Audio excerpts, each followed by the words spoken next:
আল্লাহ তাআলা বানিয়েছেন, আমাদেরকেও বসবাস খাওয়া দাওয়া করার জন্য বানায় নাই, আমাদেরকেও আল্লাহ তাআলা বানিয়েছেন ওয়ামা খলাকাতুল জিন্না ওয়াল ইনসা ইল্লা লিয়াবুদুন। চিৎকার দিয়ে কোন সুবহানাল্লাহ। তাহলে জিন এবং মানব মণ্ডলীকে আল্লাহ তাআলা এই পৃথিবীতে পাঠিয়েছেন বসবাসের জন্য, খাওয়া দাওয়া করার জন্য, পায়খানা প্রস্রাব করার জন্য, প্রেম প্রীতি করার জন্য, নাকি আল্লাহর ইবাদত করার জন্য? সবাই বলেন কিসের জন্য? তাহলে কি আমরা ইবাদত করব? উদ্দেশ্য যদি ঠিক না থাকে তাহলে বিপদ আছে না নাই? কথা কয় না, বিপদ আছে না নাই? আমাদেরকে আল্লাহ তাআলা বানাইলেন যেই কাজে, সেই কাজ ঠিক না রেখে বলেন তো আমাদের ব্যবসা ঠিক আছে না নাই? কথা কয় না। যারা ব্যবসা করে তাদের ব্যবসা ঠিক নাই? লস গেলে আফসোস নাই? কোনো পণ্য যদি নষ্ট হয়ে যায় আফসোস নাই? আপনার চাকরি, এই চাকরির প্রতি আপনার গুরুত্ব আছে না নাই? সকাল 8টায় ঢুকতে হবে, আপনাকে 7:30টায় বের হইতে হবে, যা কিছু হয় হোক আমাকে 8টায় হাজির হতেই হবে, 1 মিনিট এদিক সেদিক করার সুযোগ নাই। আপনি ঠিকমতো আপনার চাকরিটা ঠিক রাখছেন। মসজিদের ইমামতি সময় মতো নামাজের মুসল্লায় না দাঁড়াইলে ইমামতি চলে যাবে, এটাও আমাদের ঠিক আছে না নাই? এটাও ঠিক আছে। আপনি ফসল আদি করেন, কোন সময় সার দিতে হবে, কোন সময় পানির সেচ দিতে হবে, কোন সময় বিষ মারতে হবে, কোন সময় কি তদারকি করতে হবে, ওটা ঠিক আছে না নাই? ওইটাও ঠিক আছে। বয়স হইলে, প্রাপ্ত বয়স্ক হয়ে গেলে বিয়ে করতে হবে, ওইটাও ঠিক আছে। স্ত্রী পুত্র পরিবার পরিজন নিয়ে বসবাস করতে হবে, বসবাসের জায়গাটাও ঠিক আছে। আসলেই কি এগুলা করার জন্য আল্লাহ পাঠাইছে? কথা কয় না দেখি। এগুলা করার জন্য পাঠাইছে? কিসের জন্য পাঠাইছে? যেই কারণে পাঠিয়েছে সেইটা ঠিক নাই, বাদ বাকি সব ঠিক আছে। কথা কয় না। যেই উদ্দেশ্যে আল্লাহ পাঠিয়েছেন তার দাসত্ব গোলামি করার জন্য, সেইটা ঠিক নাই। ঠিক আছে কোনটা? কামলা নিয়েছেন আপনি, কাজের লোক, কাজের লোক নিছেন, কি নিছেন? কথা বুঝে না। কিসের লোক নিছেন? কাজের লোক নিছেন। নেওয়ার পরে আপনার জমিনে কিছু অঞ্চলে, এক এক অঞ্চলে এখন এক এক শস্য ফলন হচ্ছে। তো কিছু এলাকা, আমাদের অঞ্চলগুলিতে এখন বাদাম চাষ হয়, কিছু এলাকায় ধান চাষ হয়, কিছু এলাকায় কি হয়? বাদাম চাষ হয়। যে বাদামের আগাছা পরিষ্কার জন্য কামলা নিছেন 10 জন। বলেন কয়জন? তো কামলারে বলছেন এই আগাছাগুলা পরিষ্কার করবা, বাদামগুলি ঠিক রাখবা, দেখবা এখন কিন্তু বাদামের ফলন আসছে, কোনোভাবে যেন নষ্ট না হয়, খেয়াল রাখবা। উনি গিয়ে সকালবেলা 8টার সময় যাইতে বলছেন, 8টায় ঠিক মতো গেছে। যাওয়ার পরে উনি গিয়ে আগাছাগুলা ঠিক রাখছে, বাদামগুলা উঠায় ফেলছে। বিকালবেলা আপনি গেছেন, অথবা সে আপনার বাড়িতে গেছে, গিয়ে বলল যে স্যার সারাদিন কাজ করছি, এখন মজুরিটা দেন। বলে কাজ ঠিক মতো করছো তো? বলে হ্যাঁ করছি। পাশের থেকে আপনার ছোট ছেলেটা বলতেছে, আব্বা কি কাজ করছো, ওইটা কি শুনছেন? কি বাদাম সব উঠে ফেলাইছে, গাছ আগাছা সব রাইখা দিছে। আপনি বেতন দিবেন না পিটন দিবেন? কথা কয় না দেখি। বুঝে নাই মনে হয়। সবাই বলেন কি দিবেন? কেন? মূল জিনিস উঠায় ফেলছে, আগাছা রাইখা দিছে। এই পৃথিবীতে আসছেন, প্রসাব পায়খানা ঠিক মতো করছেন, ঠিক মতো খাইছেন, ঠিক মতো চলছেন, স্ত্রী পুত্র পরিবার পরিজন নিয়ে দিন কাটাইছেন, রাত কাটাইছেন, সময় কাটাইছেন, বছর গেছে, যুগ গেছে, হায়াতের জিন্দেগি শেষ হয়েছে, কিন্তু মূল জিনিস যেটা ইবাদত আপনার হয় নাই। কবরে গেলে পিঠুনি ছাড়া কোনো কিছু নাই। এর চেয়ে নিছেন আমার সুযোগ নাই। বুঝলে বুঝে ফেলেন, না বুঝলে আর করার কিছু নেই। বলেন এইবার, স্ত্রী পুত্র পরিবার পরিজন নিয়ে থাকার জন্য আল্লাহ পাঠাইছে না কিসের জন্য পাঠাইছে? তার দাসত্ব গোলামির জন্য পাঠাইছে। এখন মূল কাজ ছেড়ে দিয়ে আগাছা নিয়ে টানাটানি করে। কথা কেন? আরেকটু বোঝেন, গার্মেন্টস সেক্টরে গেছেন, এক একজনের এক একটা কাজ। এখন যারে সেলাইয়ের কাজ, সেলাইটা মনে করেন এই পাঞ্জাবি একজনের সেলাই করছে, এই দিক দিয়ে সেলাই দেওয়ার কথা, এখানে সেলাই দেওয়ার কথা, এখানে সেলাই দেওয়ার কথা। এখন উনি বলছে, ভাবছে যে সেলাই দিলেই যেহেতু লাভ, তাহলে সব জায়গায় সেলাই দিই, হবে তো? দিন শেষে, মাস শেষে বেতন পাবে তো, নাকি জরিমানা দেওয়া লাগবে? তাহলে উদ্দেশ্য যেটা, সেটা হাসিল হইলেই বেতন পাওয়া যায়, পুরস্কার পাওয়া যায়। উদ্দেশ্য যদি ঠিক না থাকে তাহলে কিছুই পাওয়া যায় না, পরিবর্তে কি পাওয়া যায়? পিটনি পাওয়া যায়। এখন হিসাব মিলেন আপনি কোনটা করবেন। তাহলে এইবার বলেন, খানায় কাবা সর্বপ্রথম নির্মাণ করলেন আল্লাহ তাআলা কাদেরকে দিয়া? কথা বলে না, কাদেরকে দিয়ে? ফেরেশতাদেরকে দিয়ে আল্লাহ তাআলা সর্বপ্রথম খানায় কাবা নির্মাণ করলেন। এইবার প্রশ্ন, পৃথিবীতে সর্বপ্রথম যেই ঘর, সেই ঘরের নাম কি বলেন? সবাই বলেন নাই তো? খানায় কাবা। এই খানায় কাবা আল্লাহ নির্মাণ করলেন সর্বপ্রথম। ইবাদতের ঘর নাকি বসবাসের ঘর? মসজিদ কিসের ঘর? ইবাদতের ঘর। এটা মাথায় রাখতে হবে। আল্লাহ রাব্বুল আলামিন এবার ফেরেশতাদেরকে ডাকলেন, ফেরেশতারা ঘর বানিয়েছো? বলে জি আল্লাহ, ঘর বানাইলাম। বলে বানিয়েছো, এইবার তোমরাও একটু তাওয়াফ করো। তবে মাফ পাওয়ার জন্য না, আমি আল্লাহ তাআলা কিভাবে করে তাওয়াফ করবা, এই পৃথিবীর মানুষগুলি কিভাবে করে আদমের সন্তানেরা তাওয়াফ করবে, সেইটা শিক্ষা দেওয়ার জন্য তোমাদেরকে আমি একটু পাক দেওয়াইলাম। এবার বাইতুল মামুর বরাবর ঘর নির্দিষ্ট হয়ে গেল। ফেরেশতারা তাওয়াফ করলো। আদম আলাইহিস সালামকে আল্লাহ রাব্বুল আলামিন বানালেন দুনিয়াতে নাকি জান্নাতে? জান্নাতের ভিতরে আল্লাহ তাআলা বানালেন। বানানোর পরে এরপরে আল্লাহ রাব্বুল আলামিন যেই কথাটা একটু আগেই বললাম, স্ত্রী নিয়ে, পরিবার পরিজন নিয়ে সুখ, এটা আপনারা বুঝছেন। আদম আলাইহিস সালাম আমাদের আব্বা জান, তিনি জান্নাতের ভিতরে থাকে, খায় দায়, কিন্তু মনের ভিতরে আনন্দ ফুর্তি নাই। মনের চাহিদা কি যেন একটা প্রয়োজন ছিল, আল্লাহ দাও। আল্লাহ বলে, বেটা মানুষ কি চাও সেইটা তো আমি জানি, কিন্তু এখনো পর্যন্ত বানাই নাই। তবে আদম, টেনশন করো না, আমি তোমার জন্য বন্ধ ব্যবস্থা করে দিয়ে দিব। আদম আলাইহিস সালাম জান্নাতের ভিতরে শুয়ে আছেন, বা পাজরের হাতটা নিয়ে আল্লাহ রাব্বুল আলামিন টুকটুকে সুন্দরী, বিশ্ব সুন্দরী আমাদের আম্মাজান হাওয়াকে আল্লাহ তাআলা বানালেন। আদম আলাইহিস সালাম ঘুম থেকে জাগ্রত হলেন। হবার পরে চোখ যেমনি খুলছে, সাথে সাথে দৃষ্টি মহিলার দিকে চলে গেছে, হাওয়ার দিকে। মনের ভিতরে কি যেন জল্পনা কল্পনা, পৃথিবীর কেউ না জানলে জানেন যিনি, তিনি কে? আদম আলাইহিস সালাতু ওয়াস সালাম দেখার পরে বলে, আল্লাহ এটা কি বানাইছো? বলে, এটা তোমার জন্য বানাইছি। আল্লাহ তাআলার কাছে আদম আলাইহিস সালাম আমাদের আব্বা জান বলে, যদি আমার জন্য বানিয়ে থাকে তা আমার জিনিস আমারে দাও। সুবহানাল্লাহ কয় না? সৃষ্টিগতভাবে পুরুষ নারীদের প্রতি আকৃষ্ট, নারীরা পুরুষের প্রতি আকৃষ্ট, কিন্তু পৃথিবীর জমিনের কিছু নিকৃষ্ট জীব, চতুষ্পদ জানোয়ার কুকুরগুলোও বেড়ায় বেটার দিকে আকৃষ্ট হয় না, বেটা কুকুর বেটি কুকুরের দিকে আকৃষ্ট হয়। আর সোনার বাংলায় সহ পৃথিবীর বিভিন্ন জায়গায় এখন বেটায় বেটার দিকে আকৃষ্ট হয়। কথা কয় না? এগুলোকে প্রমোট করার জন্য বিভিন্ন সংস্থার লোকেরা তাদেরকে প্রমোট করছে, তাদেরকে দুনিয়ার জমিনের ভিতরে পুরস্কৃত করছে।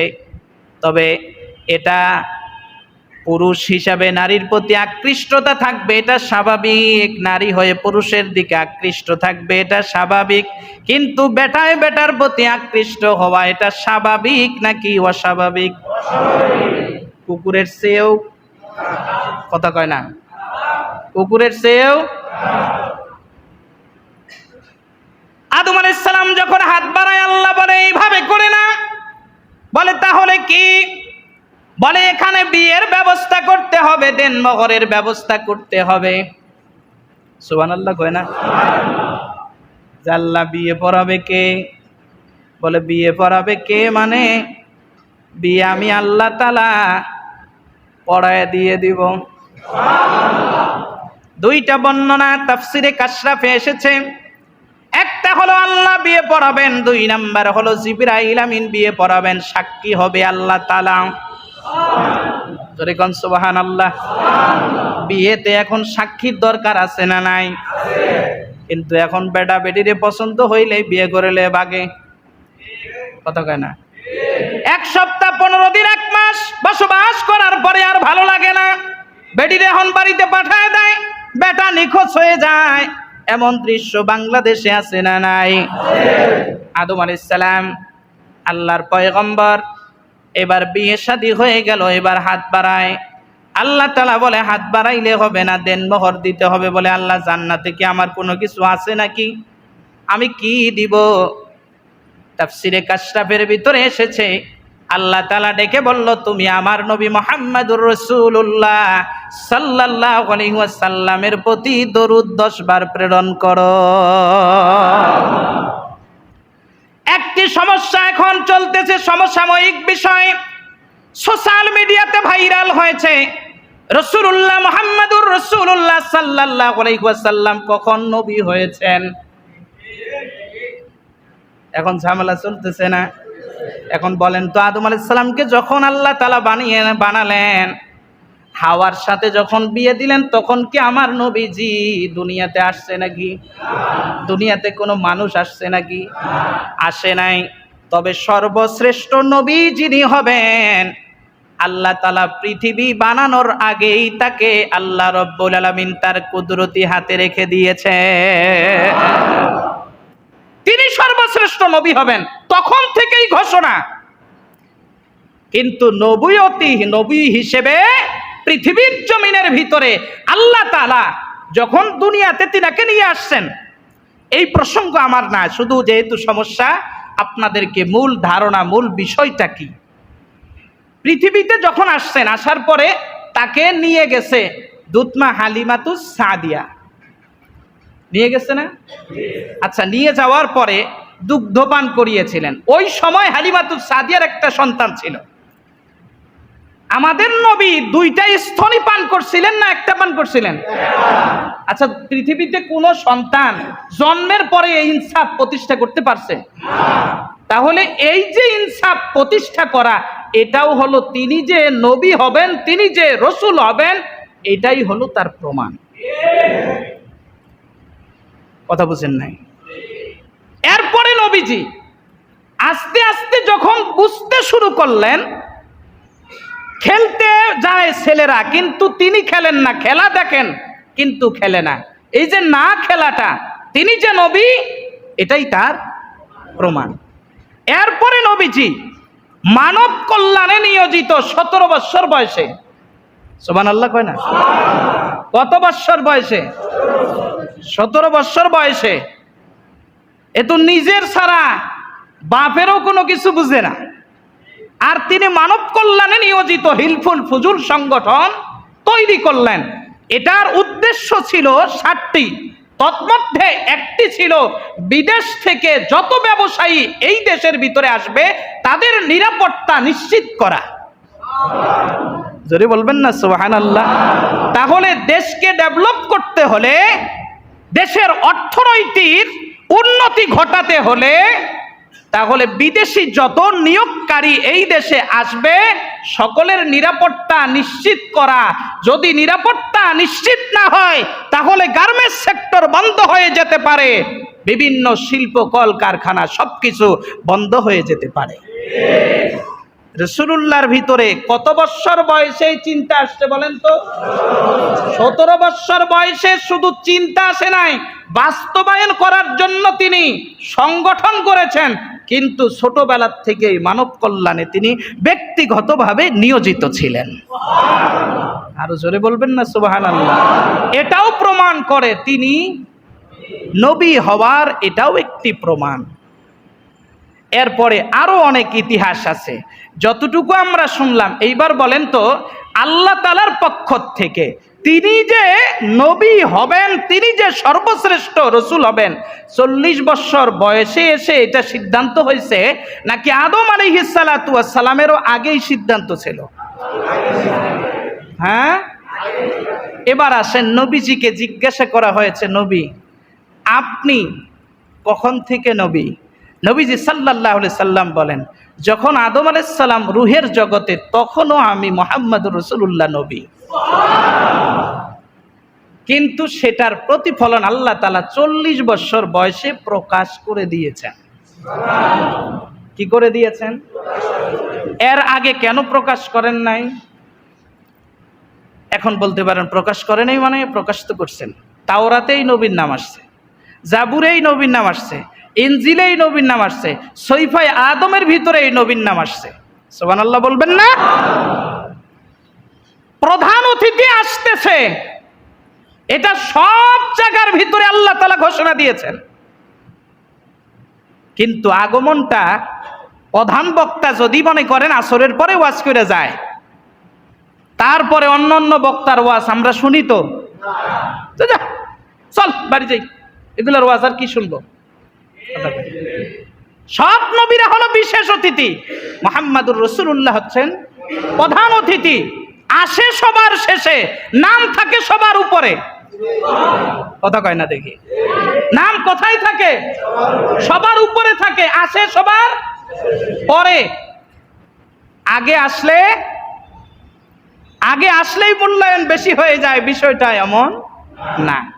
তাহলে এখন সলিউশন কি? আল্লাহ তাআলা নবীজিকে তখন থেকে সর্বশ্রেষ্ঠ নবী এটা নির্ধারণ করেছেন, এবং সুসংবাদ তাওরাত, জাবুর, ইনজিল, যত সহিফা, যত কিতাব আল্লাহ তাআলা নাজিল করছেন, সব কিতাবে ওই নবীর আগমনের বার্তা দিয়ে দিয়েছেন। মাহফিল হবে নভেম্বরে, আগের থেকেই ফেসবুক 3-4 মাস আগের থেকেই প্রচার, অমুক অমুক বক্তা আসবে। কথা কয় না? এরপরে পোস্টার, এখানে সেখানে ব্যানার, এখানে সেখানে লাগানো। আচ্ছা, আসবে তো নভেম্বরে, মনে করেন 30 তারিখ, কিন্তু 1 তারিখেই পোস্টার লাগায়, 1 তারিখেই লিফলেট বিতরণ শুরু হয়ে যায়। কেন? প্রচারণা আসতেছে আসতেছে, আল্লাহর রাসূলও সর্বশেষ আসবেন, কিন্তু আগের থেকেই প্রচারণা করাচ্ছেন যিনি, তিনি কে? জোরে বলুন, তিনি কে? এজন্য আমরা কারো অন্ধভক্ত হব না। আমিও যদি শরীয়তের বিরুদ্ধে কিছু বলি, আমার ফলোয়ার হয়ে থাকার আপনার কোনো দরকার নাই। একজন ব্যক্তিকে তখনই অনুসরণ করবেন যতক্ষণ কোরআন সুন্নাহর আলোকে সে বলবে। মানুষের ভুল হবে, এটাই তো স্বাভাবিক, নাকি হবে না? কথা কয় না, হবে না? আদম আলাইহিস সালামকে আল্লাহ তাআলা এইবার রাসূলুল্লাহর প্রতি 10 বার দরুদ পড়লেন, পড়ার পরে কি আদায় হইল বলেন তো? মোহরানা আদায় হয়ে গেল। এখানে অনেক বেটা আছেন, চুলদাড়ি পাইকে গেছে, এখনো মোহরানা আদায় করে নাই, অথচ আল্লাহর নির্দেশ মোহরানা আদায় না করে টাচ করতে পারবে না। আর উনি ছেলে মেয়ে বিয়ে দিয়ে দিছে, পারলে এখন নাতি নাতকর বিয়ে দিবে, কিন্তু উনি এখনো আদায় করেন। আবার দেশের কিছু প্রচলিত আইন আছে, এইভাবে হুট করে মারা যাবে, গ্রামগঞ্জে যেটা দেখা যায়, গিয়ে বউর কাছে বলে, যে আমি আমার স্বামীর মোহরানার দাবি ছেড়ে দিলাম। এখন বেটি চিন্তা করে, মইরাই গেছে, আর মোহরানাই কি আর ফোহরানাই কি, যা দিলাম। কথা কয় না দেখি? আসলেই মূলত এটা কোন সময় শেষ করার কথা? টাচ করার আগে দিয়ে দেওয়ার কথা। কিন্তু আমরা উল্টা করছি। আদম আলাইহিস সালাম দিয়ে আনন্দ ফুর্তি করলো, আল্লাহ তাআলা এবার বলবেন হাদিহি শাজারাতা ফাতাকুনা মিনাজ জালিমিন। হে আদম, এই যে জান্নাতে যত ফল আছে, যা কিছু আছে, সবকিছু ঠিক মতো খাইবা, কিন্তু ওই বৃক্ষের কাছে যাবা না। আদম আলাইহিস সালাম বলল, আল্লাহ ঠিক আছে, কয় গেলে কিন্তু জালেম হয়ে যাবা। বলে ঠিক আছে আল্লাহ, যাব না। যায় না, কিন্তু হাওয়াকে শয়তান যায় এই কাম সেরে ফেলেছে। কি করে ফেলছে? যায় এই কাম সেরে ফেলছে। এমন বুজুর্গি ভাব নিছে, এমন রুমাল আর এমন জুব্বা, অবস্থা দেখা আর কান্দা কান্দা গলার আওয়াজ দেখা মনে করছে যে এর চেয়ে আর বড় আল্লাহর ওলি একটাও নাই। আমাদের দেশে যেই পিসাব যত বেশি বুজুর্গি ভাব নিতে পারে আর যত বেশি কান্নার ভান করতে পারে, এই দেশে ওই পিসাবদের মুরিদ তত বেশি থাকে। আল্লামা সাইদি একটা কথা বলতেন যে যেই পীরের কাশ আছে, এই যেই চোরের কাশি আছে, সে চুরি করতে পারে না। আর যেই পীরের রাগ আছে, হকের উপর প্রতিষ্ঠিত থাকে, ওর মুরিদ টিকে না। কারণ পীর মুরিদ যদি উল্টাপাল্টা করে, পিসাব সাথে সাথেই, যেহেতু শিক্ষক শাসন করে, আর শাসনের ভয়ে পীর তখন, মুরিদ তখন কি করে, চাইছিলাম সহজ করে জান্নাতে, এ দেখি বড় কঠিন গো, আস্তে করে কেটে পড়ে। এই জন্য পিসাবরা এখন কি করে না, রাগ রাখে না, রাখে শুধু ভালোবাসা। একক তো পড়ছো, পড়ো পড়ো, ঠিক আছে, আর এখানে বছরে হাদিয়া তোফা ঠিক মতো দিও, বছরে 6 মাসে 3 মাসে হাদিয়া তোফাটা ঠিক মতো দিও, জান্নাত তুমি গেছই। কথা কয় না, আছে না? আর চোরের যদি কাশি থাকে, ও যদি চুরি করতে গিয়ে কাশে, বাড়িওয়ালার ঘুম ভাঙবে না? বলেন, সে চুরি করতে পারে? এখন দেশের অবস্থা, আমাদের দেশের পিসাবদের অবস্থা, এই জন্য তারা হক আছে না আছে সেটা বিষয় নয়, মুরিদ ঠিক আছে কিনা এইটা তারা ঠিক রাখে। কারণ মুরিদ যত বেশি, পকেট তত ভারী। কথা কয় না? আদম আলাইহিস সালাম এবার আম্মাজান হাওয়া যখন দেখলো এত বড় বুজুর্গ এসে বলছে ওই ফল খাইতে, বলে কিসের জন্য খাইতে নিষেধ করছে জানো? বলে কি? এখানে আল্লাহর একটা হিকমত আছে। কি হিকমত? হিকমত হইলো ওইটা ফল যদি খাও তোমরা জান্নাতে চিরস্থায়ী হয়ে যাবে, আর ফলটা যদি না খাও তাহলে দেখবা কয়দিন পরে তোমাদের ঘাট ধাক্কা দিয়ে বাইর করে দিবে। বলেন তো স্বাভাবিকভাবে বলছে না কেঁদে কেঁদে বলছে? কথা বুঝে নাই? কেঁদে কেঁদে বলছে, অস্থির হয়ে গেছে মহিলা মানুষ, কানছে। এত বড় বুজুর্গ, এত বয়স্ক বয়োবৃদ্ধ মানুষ, আমাদের কল্যাণ ছাড়া অকল্যাণ চাবে তিনি। উনি গিয়ে ঠিক মতো খাইছে, আদম আলাইহিস সালাম রে খাওয়াইছে। গলা পর্যন্ত যখন আসছে, আদম আলাইহিস সালামের হুঁশ ফিরে আসছে। বিবিরে কি খাওয়াইলা তুমি? কি খাওয়াইলা? সাথে সাথে জান্নাতি পোশাক খুলে গেছে। আল্লাহ তাআলা দুনিয়াতে পাঠাই দিয়েছে। আবার আল্লাহ তাআলা আদম আলাইহিস সালাম এবং হাওয়াকে ওই খানায়ে কাবার চত্বরে তাওয়াফ করা মাধ্যমে আরাফার ময়দানে একত্রিত করে নিষ্পাপ করে দিয়েছে। আর একটু জোরে বলেন সুবহানাল্লাহ। তাহলে এইবার বলেন তো, আল্লাহ তাআলা সর্বপ্রথম পৃথিবীতে যেই ঘর নির্মাণ করছে সেই ঘরের নাম কি? কিসের জন্য নির্মাণ করছে? বান্দাদেরকে মাফ করার জন্য। বলেন কিসের জন্য? বান্দাদেরকে মাফ করার জন্য। যার টাকা পয়সা নাই সে তো যাইতেও পারবে না, মাফও পাবে না, নাকি? কোথায় মাপ পাবে? তার মহল্লার মসজিদের সাথে যদি তার অন্তঃকল লেগে থাকে তাহলে সেও মাপ পাবে। চিৎকার দিয়ে কোন সুবহানাল্লাহ। আল্লাহ রাব্বুল আলামিন আমাদেরকে